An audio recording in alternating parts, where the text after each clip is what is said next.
என் பெயர் நாராயணன். நான் 4ஆம் வகுப்பு படிக்கிறேன். நான் இப்போ ஒரு கல்வி கண் திறந்த காமராஜர் அவர்கள் பற்றி பேச போகிறேன். காமராஜர் 1903 மாதம் ஆண்டு ஜூலை மாதம் 1ஆம் தேதி விருதுநகரில் பிறந்தார்.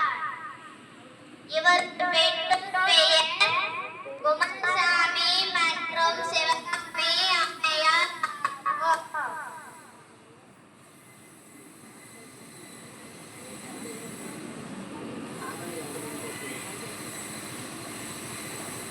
இலவச கல்வி, இலவச மதிய உணவு திட்டம், பல திட்டங்களை அமைத்து வைத்தார்.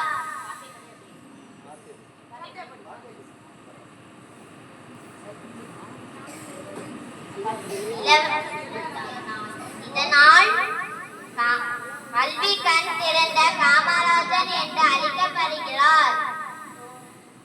தொழில்துறை, அணை கட்டளை,